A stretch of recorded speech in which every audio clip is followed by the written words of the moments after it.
today we are looking at the WP005 tablet / mobile gaming device from Wikipad. While this device is not new, it came out around June 2013, it has caught our attention now for two reasons. Firstly, it's priced at just £69.99 at the time of making this video, and secondly, it has an average rating of 9 out of 10 from 64 reviews on Review. And looking at the specs, it does look like a super good deal. So let's find out if it is. Here is the box, which has a nice understated look about it, not festooned with huge amounts of marketing nonsense and slogans like some products.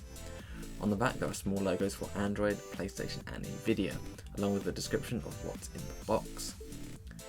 So if we slide off the cardboard sleeve and open up the box, we see the tablet itself, which we'll put to the side for the moment. Underneath we have the quick start guide, the USB to micro USB charging lead, the power adapter with UK fitting, and the controller. Okay, so let's talk specs. It has an Nvidia Tegra 3 quad-core processor along with a 12-core GeForce GPU. It has 1GB of DDR3 memory, 16GB of internal flash memory that's expandable with micro SD up to 32GB. It features a 7-inch 16x10 Gorilla Glass covered IPS capacitive multi-touch screen with 5-point gesture at a resolution of 1280x800. That's a pixel density of 216 ppi. It's a compromise between good quality, ease of driving it for games, and battery life. Talking of battery, it is powered by a 4100 mAh lithium polymer battery. It has a dual-band Wi-Fi 802.11a/b/g/n, as well as Bluetooth 4.0. It has 3-axis accelerometer, e-compass, gyroscope, and GPS sensors. And finally, it runs on Android 4.2 Jelly Bean, a sign of its age, I'm afraid. Although upgrade to 4.4 is likely in the future for game compatibility, although it's not certain. So let's take a look at the tablet part first, complete with lots of screen reflection, I'm afraid. Along the bottom we have the micro USB charging port. On the right is the micro SD card slot, and on the left there is nothing at all.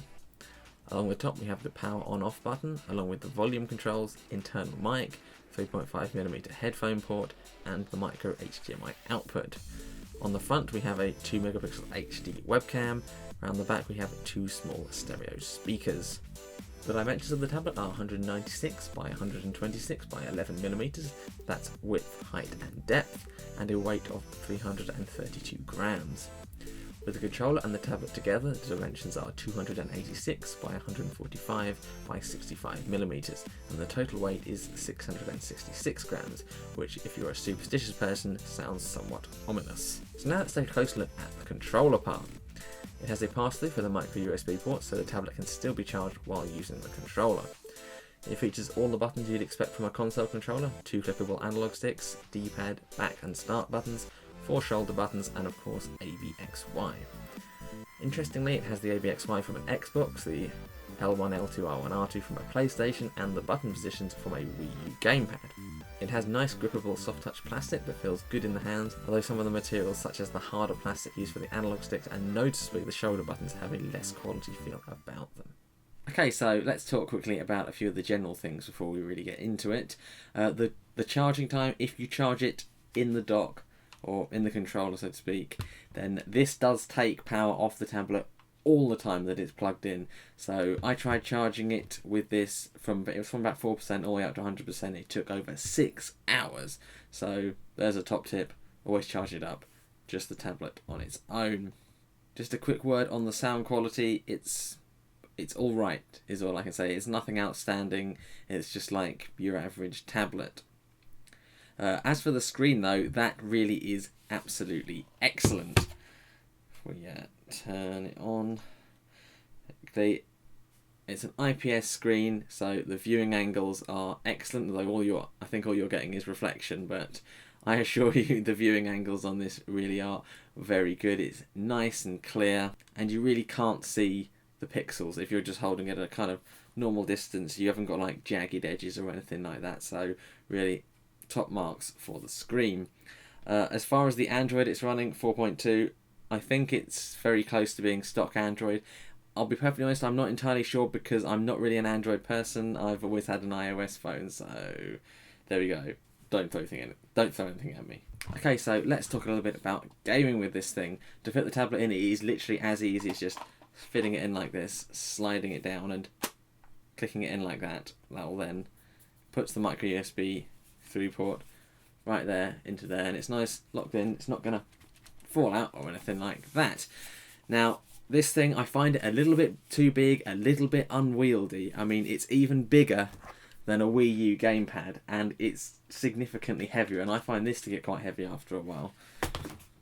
So I found in like trying to use it while I'm holding it like this, just like in first person shooter games, my thumb felt a little bit overextended. So if you've got bigger hands, this is probably not an issue. If you've got small hands or kind of average sized hands, then that might be something to consider. Also, the build quality of some of this, while this part here is lovely, soft touch, feels great. The analog sticks are very hard plastic, though they don't have any kind of squeak in them, and they do click in, unlike a PlayStation Vita's, I should add. And it feels a little bit cheap, but by a mile the worst are these shoulder buttons. You hear that, and especially this one, the right trigger, or I think they call it, it's R2, isn't it? Listen to this. It's not good, is it? However, the controller itself to use is actually really good in some games. From the ones that I tested, FIFA 15 especially, literally it was a plug-in in play, worked straight away. Real Racing 3 and I think GTA Vice City, I used it with that and that worked fine. However, if the game doesn't support a controller natively, you can use the Wikipad game mapping software. Now, what that is, you have the standard 3 Android buttons at the bottom. I mean, I'll show you this up close. I won't show you like backwards, I guess I'll really struggle. But there's a 4th button to the very right. You select that while you've got the game open, and that'll bring up like a little overlay screen. Then you can drag certain buttons, like it'll have analog stick. You drag it over where the on-screen analog stick is. You can click it, and then you can tell it which analog you want it to be, the left analog stick, and then the other one that's look around, you tell it to be the right analog stick, and then shoot to the triggers or whatever you like. And literally you can resize them, and it does work really, really well. It's actually really impressive. Some games do require a higher spec than this has, as noticeably Hearthstone actually, and it's down to the 1 GB of RAM that this has. If it had 2 GB, it wouldn't be any trouble for it to run pretty much any of the games, but as it is like any of the really super cutting edge 3D ones, it's going to struggle with that. Just like a normal graphics card would struggle. If you had a 1 GB graphics card, you need like 2, or nowadays you need like 3. So it's the same as that. However, like there's a huge amount of Android games. I mean, I played lots of them and they all worked fine on this. The only one, like I said, that didn't work was Hearthstone, which just was appalling. It took like 10 hours to load in, and then, yeah, it wasn't fun. The kind of lighter mobile games, if you were just using the tablet on its own, stuff like Temple Run, Angry Bird, or even Candy Crush. Yes, I even played Candy Crush to make sure it works, and then deleted it straight away, obviously. One little gripe I do have about it is that the headphone jack is at the top right here, so if you're gaming like this with the headphone, you have to kind of wrap your cord round here like this, or have it over the top, which is kind of awkward. I feel it would have been easier to have a pass-through through the bottom of the gamepad, so you could plug your headset or whatever into this. Of course, you can always Bluetooth, but that'll probably like kill your battery.